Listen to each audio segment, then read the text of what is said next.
Hola, bueno, esta vez la pregunta es más o menos algo así como quién es el filósofo más oscuro. Esto a mí me llama la atención porque yo a veces veo canales de esto de filosofía de pasada, porque estos son los que menos yo visito, yo realmente no los veo.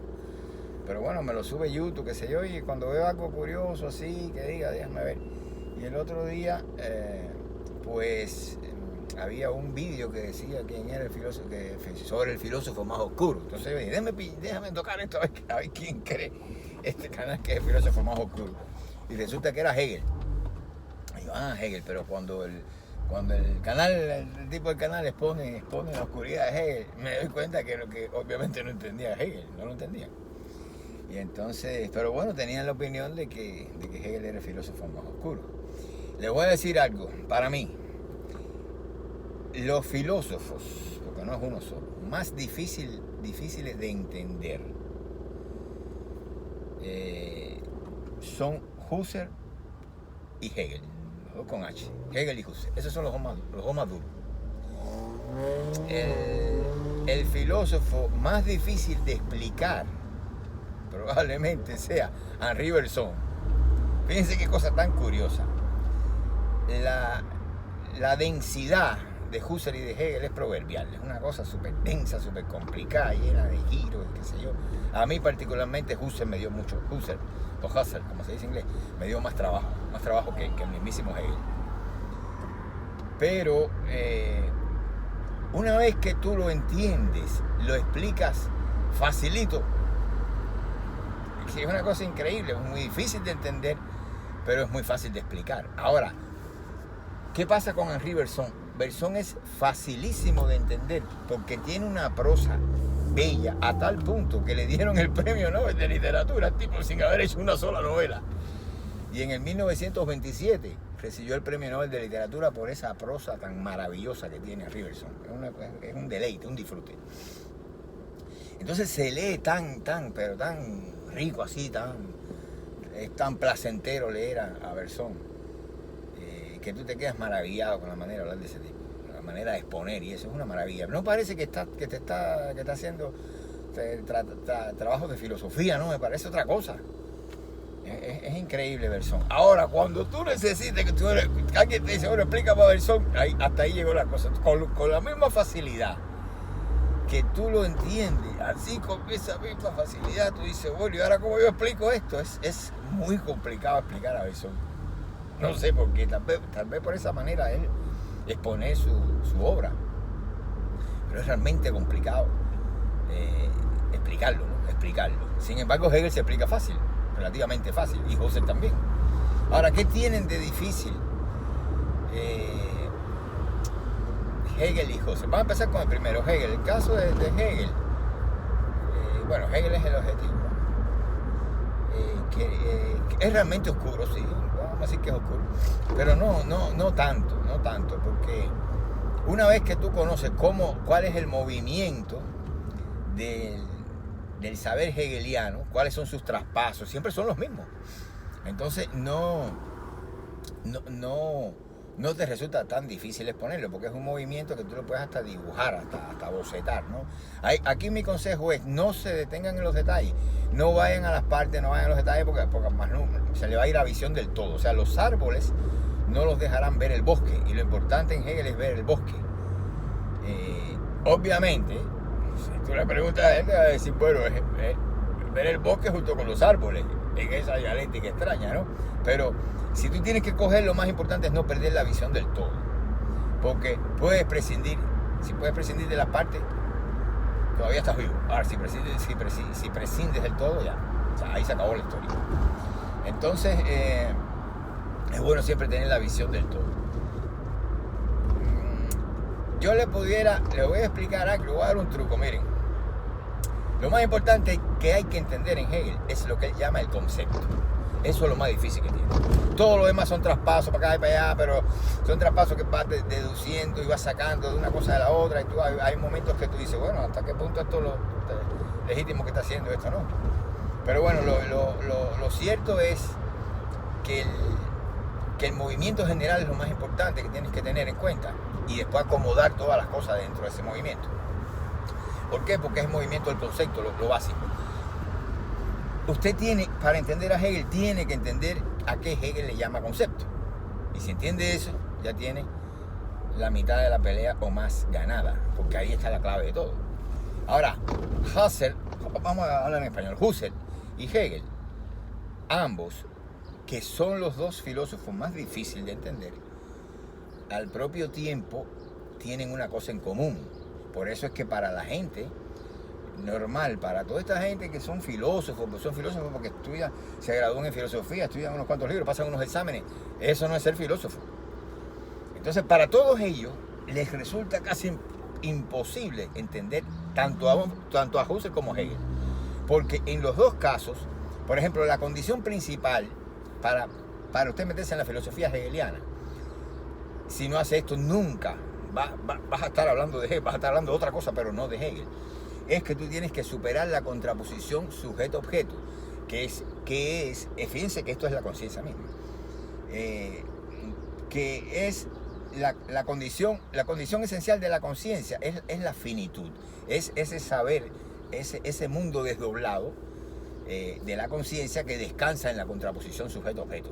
Por lo tanto, ¿qué pasa con la conciencia? Y el punto de vista de la conciencia hay que superarlo. Esa es la fenomenología del espíritu, es ciencia de la experiencia de la conciencia, para explicarte cómo tú tienes que superar el punto de vista de la conciencia, que es un punto de vista finito, para poder elevarte al saber absoluto, que es el saber conceptual. Si tú no llegas, si tú no das ese paso al saber absoluto, que es un saber conceptual, que es un saber que supera la contraposición sujeto-objeto y se mueve a sí mismo, o sea, si eso no lo haces y no lo entiendes, tú nunca vas a estar hablando de Hegel, vas a estar hablando de una cosa que no es Hegel y le vas a poner el nombre de Hegel. Tienes que hacerlo tú. Y pasa exactamente lo mismo con Husserl. ¿Qué pasa con el caso de Husserl? Lo principal, ¿por dónde entrar a Husserl? Igual que Hegel, tienes que entender el concepto.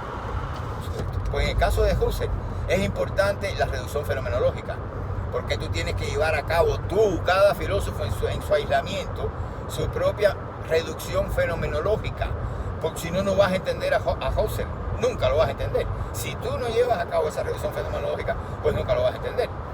Y esa es la idea que une a ambos filósofos. Por ejemplo, en el caso de Husserl, él critica la actitud natural, lo que él llama la actitud natural.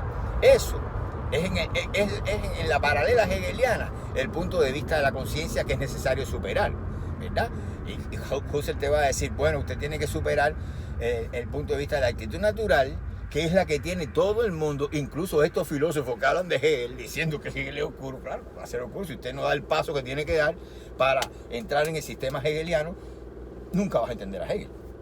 Entonces, en el caso de Husserl, él te va a decir más o menos lo mismo. Te va a decir, tiene que superar la actitud natural, que es la actitud de estar ante la realidad como la vaca ante la orquesta o el buey ante la montaña. Esa actitud natural es propia, para que me entiendan bien, señores, de los científicos, de esos maestros de filosofía que andan por ahí, de todo el mundo, de Einstein, de Albert Einstein, para que entiendan bien la diferencia entre filosofía y ciencia. Einstein está en actitud natural. Hablando fenomenológicamente, la actitud de Einstein, y no solamente de Einstein, de todos los físicos, con excepción de lo que está pasando hoy en mecánica cuántica, bueno, hoy no viene pasando desde su propia fundación, pero con el tema ustedes saben, de la medición en mecánica cuántica. La medición lo que hizo fue, o sea, ¿por qué no se tiende a subir la mecánica cuántica? Son tres tipos, lo que se llama mecánica cuántica, el otro Hegel, los tres por la misma razón, es la misma razón, que no te deja entender. Entonces, pero hasta Einstein, por ejemplo, e incluso físicos cuánticos todavía tienen esa actitud natural, ¿entiendes? El que entiende el problema de la medición superaría esa actitud natural, pero si no lo entiende, y como nadie entiende según Feynman la mecánica cuántica, en la física, entre los físicos, pues sencillamente en eso estamos, tratando de entender a los tres. Entonces, ya les digo, usted tiene que llevar a cabo esa reducción fenomenológica. Si no lo hace, se va a quedar como digo yo. Ya vamos a hablar ahora un poquito de mí, un poquito no, para que me entiendan mejor, esto es mío. Usted epistemológicamente hablando, sus coordenadas como hombre moderno, incluso postmoderno, como hombre que se inaugura con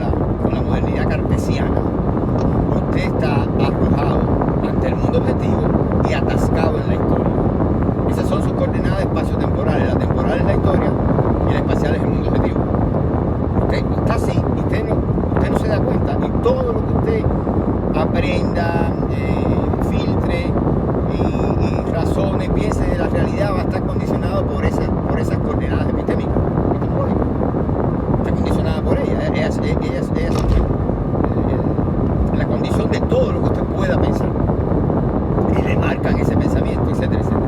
Bueno, eso mismo es lo que pasa en el caso de Hegel y Husserl. Usted tiene que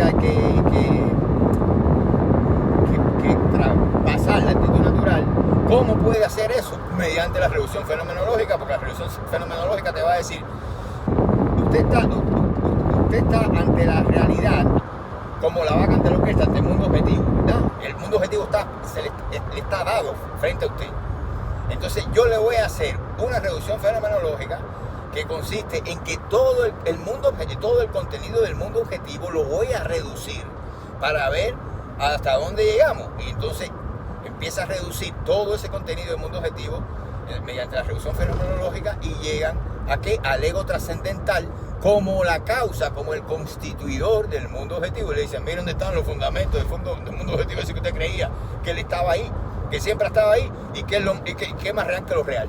¿Qué le parece? Pues el mundo objetivo no es más que una constitución del ego trascendental. Ahí está, es el ego trascendental. En el idealismo absoluto se le diría yo a esto no ego, el yo, ¿verdad? El constituidor del mundo objetivo. Entonces, como usted no lo sabe, pues usted se cree que toda la realidad está del lado allá y que usted cuando llegó eso estaba ahí esperando por usted. Por eso está ante lo real como la vaca ante la orquesta o el buey ante la montaña. Esa es la actitud natural, ¿verdad? Que no tiene conciencia de dónde sale esa contraposición. Pero Hegel, antes de Husserl, había dicho, voy a hacer mi sistema filosófico, la introducción a mi sistema, la voy a llamar fenomenología del espíritu, ¿verdad? Porque el mundo fenomenológico, y Hegel fue el que inventó la fenomenología, antes de Husserl estaba la fenomenología del espíritu, que es hegeliana, es la de Hegel. Y entonces Hegel dijo, voy a hacer mi fenomenología como introducción a mi sistema. Entonces aquí voy a mostrar, partiendo de la posición de la conciencia, que es la misma de Husserl, en el paralelo fenomenológico es la actitud natural. Esa que en caso de Hegel va a ser la oposición del yo y el objeto del yo, ¿verdad? Y entonces él va a empezar por ahí, por ese mundo que es finito. ¿Por qué? Porque si el mundo está desdoblado entre el yo y el objeto del yo, entre objetivo y subjetivo, pues no puede pretender a la infinitud, porque son mitades, y ambas mitades son finitas, es un límite de la otra. El yo o el mundo objetivo es el límite, el mundo objetivo es el límite del sujeto, o el objetivo es el límite de lo subjetivo, y viceversa, y pasa lo mismo con el yo y el objeto del yo. El yo es el límite, el objeto es el límite del yo, y el yo es el límite del objeto. Entonces, estos momentos tomados en su aislamiento son finitos. Y la conciencia se apoya en la contraposición sujeto-objeto. Por eso Hegel le va a llamar y siempre va a decir que ese es el mundo finito, que es el mundo desdoblado de la conciencia, que sé cuándo, y es el mundo donde campean las representaciones. Las representaciones en el caso hegeliano son malas, son cosas malas, ¿verdad? Porque son maneras de percepción inmediatas desde el punto de vista de la conciencia, y ya esta viene lastrada por la propia finitud. Entonces, el concepto es otra cosa. ¿Qué va a hacer él en la fenomenología del espíritu? Te va a describir todos los avatares de la conciencia con su objeto, hasta que ella llega, ese movimiento va a llegar a la superación de esa contraposición y la dilución de ambos momentos del yo y el objeto del yo en un saber, en un mismo saber, en un mismo elemento. Cuando esa contraposición entre la conciencia y su objeto se supera dialécticamente según ese proceso que se llama Aufhebung, ¿verdad? Pues queda diluida, se diluye en un nuevo elemento, ese elemento que va a ser el punto de partida del siguiente movimiento de avance. Por lo tanto, eso tiene que quedar diluido, tiene que quedar en un carácter de abstracción, donde no hay apenas contenido. Es una nueva forma, pero prácticamente sin contenido. Estamos en otro nivel porque ya es el nivel conceptual. Lo que se ha gestado ahí no existía. Pero ya eso, como punto de partida, como inicio, pues entonces tiene que ser lo más vacío de contenido. Ya esos son los requerimientos del sistema hegeliano, que le digo que cuando uno se lo aprende se da cuenta que siempre va a ser lo mismo. Pero son muchos traspasos, muchos. Y eso es lo agotador de Hegel. Muchos, hasta a veces parecen innecesarios, ¿no? Pero bueno, el asunto es que él tiene la mente, una supermente. Hay que reconocer que nosotros no llegamos a ese nivel. Él tenía esa capacidad de ver todos esos traspasos, todos esos revuelos que es agotador seguirle el paso. Por eso siempre es recomendable a veces tratar de mantenerse dentro de la visión general para no perderse, dentro de tantos árboles. Hay que tener la visión del bosque y uno guiarse por eso, esa no la puede perder. Entonces, pero cuando usted lo entiende, se lo voy a resumir. Entender a Hegel es entender, tiene primero que entender el movimiento general del concepto, lo más general, lo más universal posible, para que después usted de eso, que eso sería el bosque, ¿verdad?, no se pierda. Y del bosque vaya a los árboles, vaya a buscar los árboles, no a la inversa. No de los árboles al bosque, sino del bosque a los árboles. Tiene que tener siempre la visión de todo. Ahora esa visión, al principio, todo lo que está situado en el comienzo es abstracto para Hegel y vacío de contenido. Por eso cada vez que él da un salto y se empieza y se abre un nuevo nivel, ese nuevo nivel siendo el resultado más concreto del movimiento anterior, el movimiento triádico anterior, es al propio tiempo un comienzo, un nuevo comienzo. Y en tanto comienzo ya no tiene contenido, ya es completamente abstracto, ya es una cosa inmediata, y ahí él le va a empezar a buscar las diferencias dentro de esa inmediatez. Va a mediar esa inmediatez buscando la diferencia que le va a permitir el siguiente movimiento de avance. Cada vez se enriquece más con diferencias que a su vez entran en todo ese juego de lo lógico que Hegel tiene. Y solamente cuando hay un cambio de nivel es como que colapsa ese resultado que ya es tan concreto, que ya es tan rico, que se ha enriquecido tanto con el movimiento del concepto. Él colapsa cuando hay un salto a otro nivel. Y al colapsar, pues entonces ese resultado, eso que era resultado, se vuelve a su vez comienzo. ¿De qué? De otro movimiento, de otro nivel, de otra triada que vendrá después conceptual. Y entonces el mismo resultado viene a ser el mismo comienzo de la siguiente triada o del siguiente nivel o del siguiente despliegue del contenido. Entonces así es como funciona Hegel. Muy someramente, hay millones de cosas que ahí fue donde el marxismo se pierde, que hizo una caricatura de la dialéctica, es un desastre, una cosa súper ridícula, porque no tiene, vaya, lo que Hegel hace no tiene absolutamente nada que ver con la dialéctica marxista, nada. Eso es una caricatura en primer lugar, para Hegel la dialéctica era un momento de lo lógico, no era nada así de que fuera tan grande, ni un carajo. Eso se lo han llenado de mentir ustedes. Ay, la dialéctica de Hegel, todo el mundo hablando de dialéctica de Hegel. No, ¿qué dialética de Hegel? Eso es un momento del desarrollo de lo lógico. El segundo momento, el abstractamente razonador o dialéctico. Pero son tres. Y después de ese viene el otro, que es superior al momento dialéctico. ¿Verdad? Aquí se trata del desarrollo de movimientos de lo lógico, no de lo dialéctico. Lo dialéctico es un momento del desarrollo de lo lógico. ¿Entienden? ¿Entienden así? Pues si no, no es Hegel de lo que están hablando. Entonces, si usted quiere generalizar todo eso, les voy a dar un buen consejo. Por ejemplo, mire y dígame qué ve usted aquí. ¿Qué usted ve aquí? Me va a decir, bueno, hágase la idea que usted nunca ha visto una mano, o sea, que nunca ha visto la mano abierta. Y yo le muestro esto. Y usted me va a decir, bueno, eso es un puño. Bueno, en el mejor de los casos. Nunca lo ha visto. Y entonces yo le digo, bueno, ¿y esto qué cosa es? Y me va a decir, eso es una mano, como si fuera una cosa distinta del puño. Son separados, no guardan relación ninguna. Una cosa es el puño y otra cosa es la mano, ¿verdad? Y usted no puede establecer ninguna relación entre esos dos contenidos. Entonces va a venir, esos son representaciones, esto.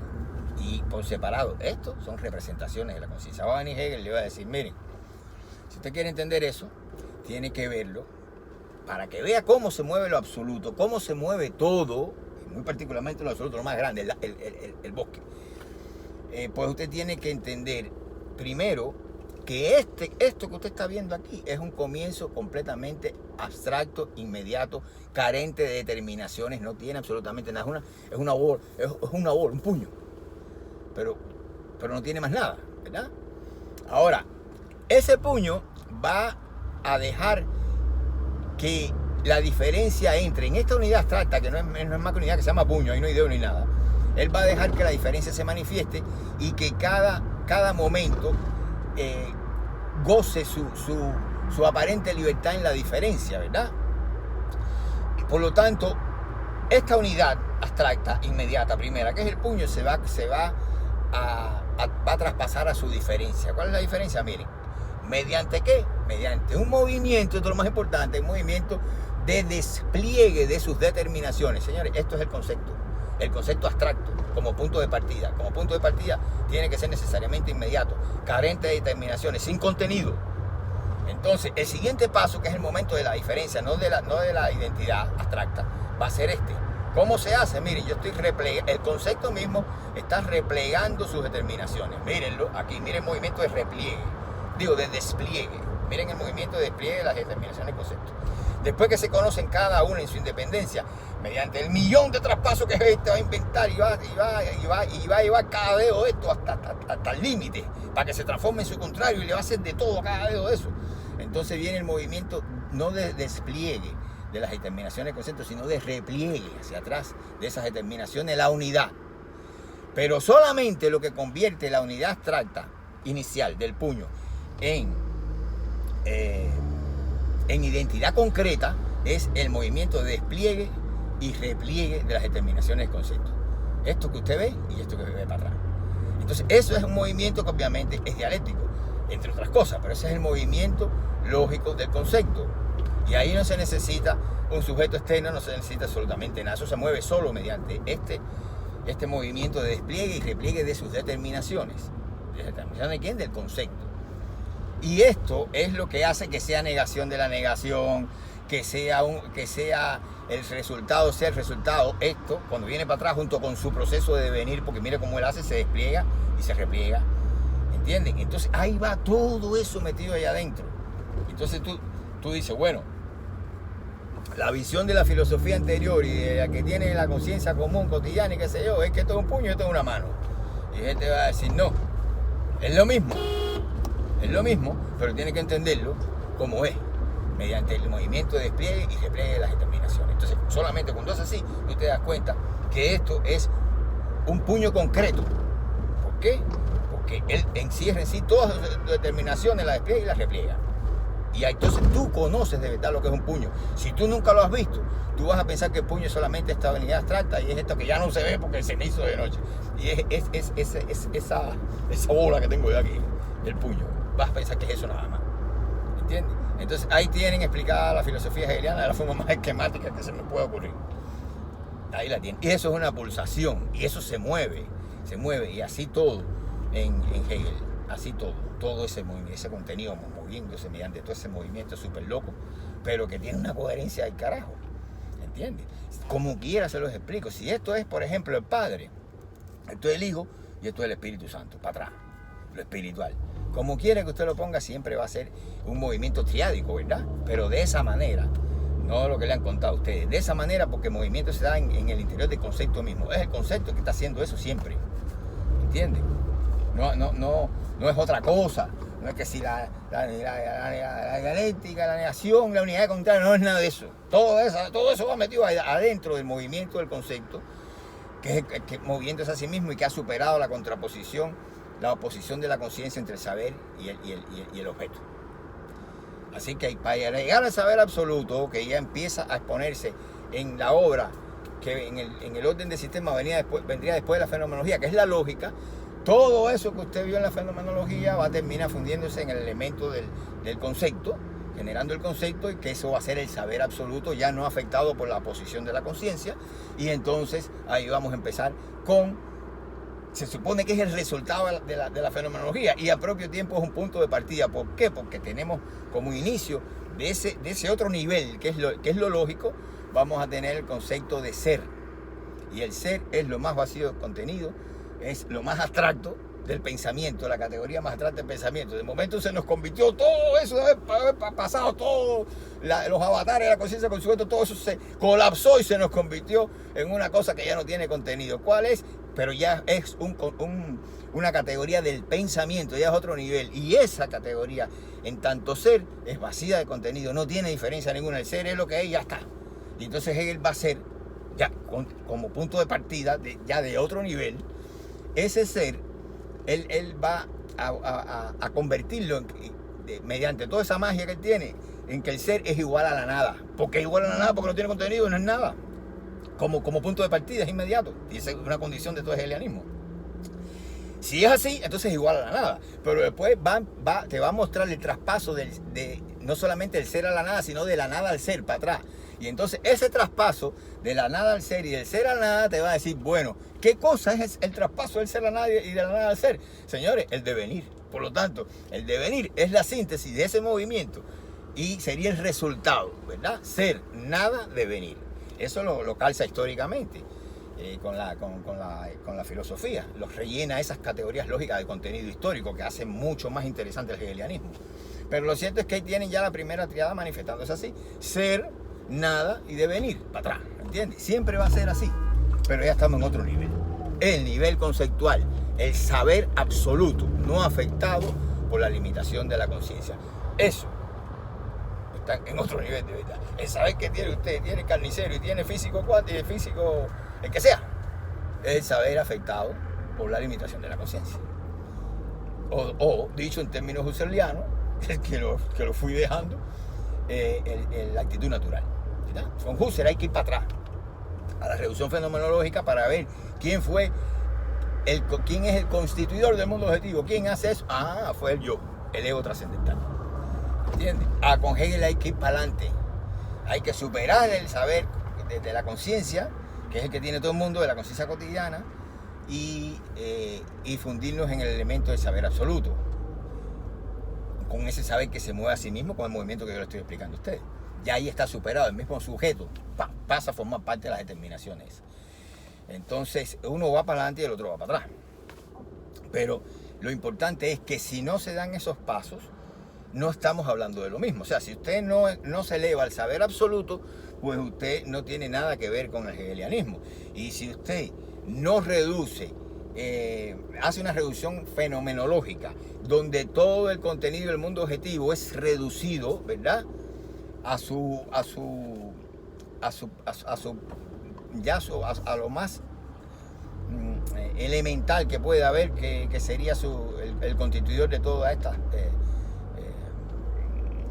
¿cómo le llama? De todas estas posiciones, etcétera, etcétera. Pues entonces usted no está hablando de Husserl, no tiene nada que ver con la fenomenología de Husserl. Con esos dos filósofos no los puede tratar como si fueran historiadores, como si fueran literatos, como si fueran filósofos de estos que son los que mandan por ahí, que creen que la filosofía es decirte qué dijo Parménides, qué dijo Aristóteles, qué dijo el otro y qué dijo el otro. Y ya. Desde la posición, desde su posición, que es igualita que la del zapatero de Portal. Señores, si usted no se mueve, no hay filosofía, es la moraleja. Usted tiene que mover su pensamiento junto con esos sistemas. De lo contrario, estamos hablando de cosas distintas, ¿ok? Desde la posición de la conciencia cotidiana, o el punto de vista de la conciencia, o de la actitud natural, entonces usted quedaría fuera de la filosofía. Estamos hablando de otras cosas, ¿ok? Aquí los dejo porque se me hizo de noche. Pero, bueno, nos vemos en un próximo video.